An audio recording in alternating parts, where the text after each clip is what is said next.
Hey everyone, Sam Kinnett here, and welcome to part 4 of our YouTube series of building a customer application app from scratch. If you have yet to see parts 1 through 3, go ahead and watch those first so that you know what you can expect in this next video. If you've already seen them, welcome back to part 4. I'm glad you're here. Today, we're going to fully be building out our process model. So currently our process model only handles our write records. We're going to add in our robotic task and also our AI document classification skill that we created in previous episodes. So let's go ahead and get started. And the first thing I mentioned is that we're going to be adding our robotic task into our process model. So to do that, I'm going to need first a connected system and integration. So let me go ahead and first create my Appian RPA connected system. Now you will see I do need an API key.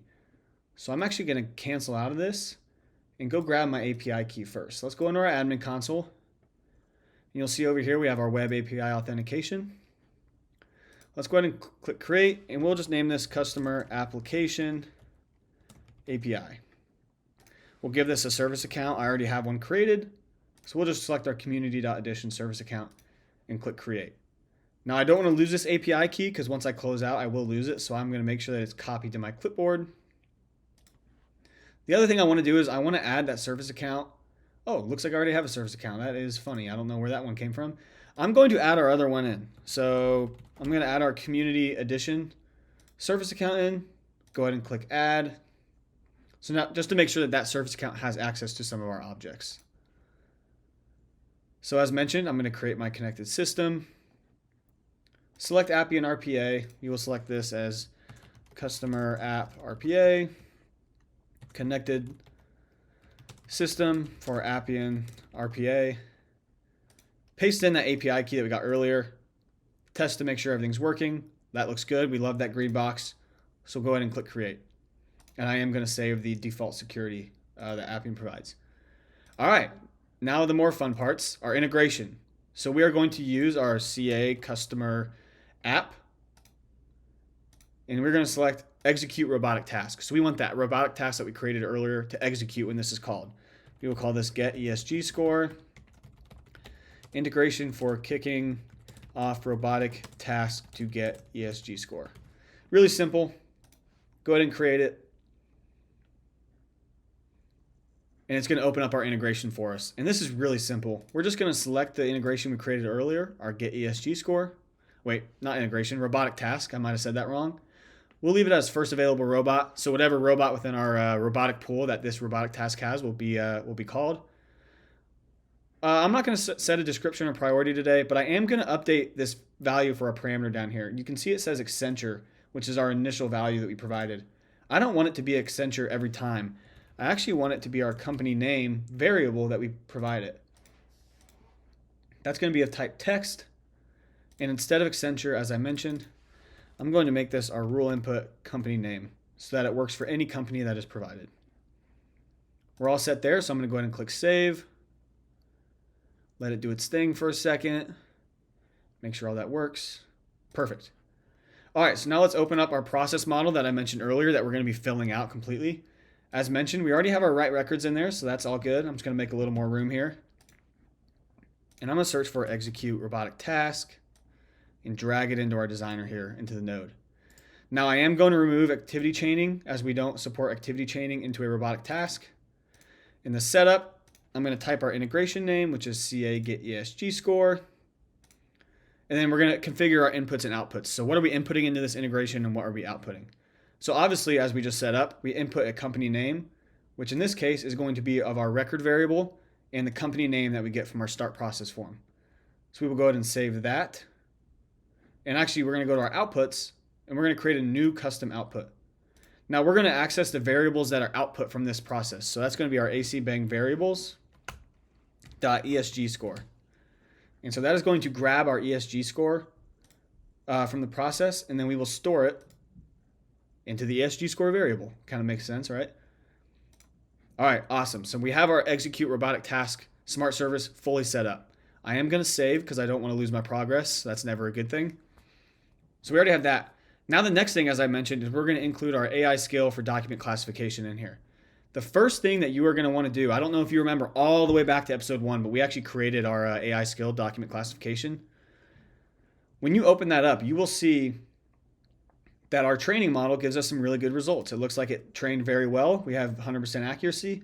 That's great, but it's not published. So it's actually not being used at all and won't be. So we first need to publish it. And now that we have it published and ready to go, you can see we have that green status for ready to go. I'm going to save those changes. Let's make sure our change is saved. There we go. And now I can go in here and grab our classified documents AI skill, which is exactly what we were looking for. Now that we have that, I'm going to look for our setup, and we are going to find our document classification skill. And again, we need to configure our inputs and our outputs based on what we provided. So first, what are the documents that we are going to be feeding into this, this skill here? And so as mentioned from our start process form, when we upload some documents, we're going to access our related document relationship and pull our document IDs. Now, just as a safeguard, these do pull as number integers because it is a document ID. So what I like to do is I like to wrap this in a to document so that Appian knows that these are document identifiers. Okay, great. So we have that. And now I also want to make sure that we are storing the documents that Appian classifies through this skill. We want to figure out which ones were classified above the threshold and which ones were classified below. So I'm simply just going to add a new variable here and click OK. And it's automatically going to create, based on the data type, a above and below threshold. And so that handles all the work for me. I have to do nothing. And the variables are created for me. And so when this skill runs and the documents have their information ran through the AI model and they're classified, we will know which documents are above the threshold that we provided and which ones are below the threshold, or the default threshold, I guess, in this case.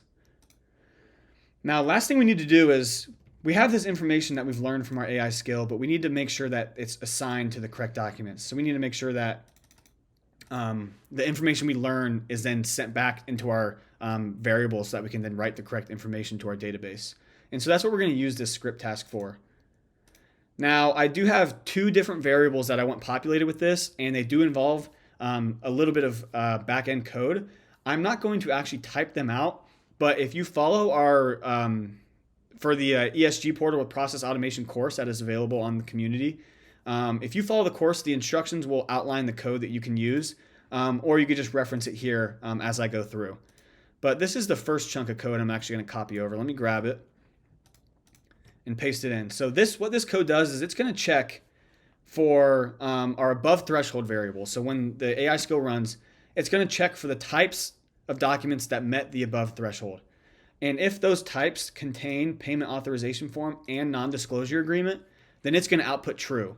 And what that means is if the AI skill is seeing both those documents, that means it's going to say that we have the correct documents, that the correct documents were submitted based on what the AI skill classified. If it doesn't see both those types, then it's going to be like, hey, I don't see the correct documents here. We might need to take another look, maybe get some human intervention. But so that's what that section of the code is going to do. Now I'm also going to add one more custom output here. And this one's going to be a little more intense. I will have to do some updating here, but we'll kind of walk through what the code's saying. So let me paste it in here. So you can see there's kind of some, it looks a little messy right now. We want to go through each of the documents in our variable. So obviously 2 documents will be uploaded. So that's what we're going to go through, each of those documents. And we want to update that document's type. So let me fix this here. See a document and the type field. So we want to update that document's type within that record. And we're going to index into the above and below threshold based on the predicted type that the AI skill got.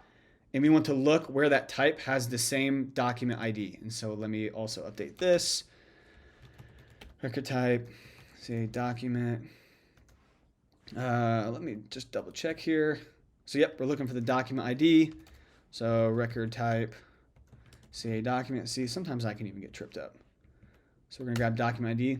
So where that document ID is contained in these classified items. So that classified item is actually going to be looks like this 11 was copied from my document, but so it's going to look where my document ID for that item is in the classified item, which will be that document's ID from the AI skill. And so it's going to look, okay, I have this document ID. I have my document ID from the AI skill. Let's see where they match up and find what we predicted that type as.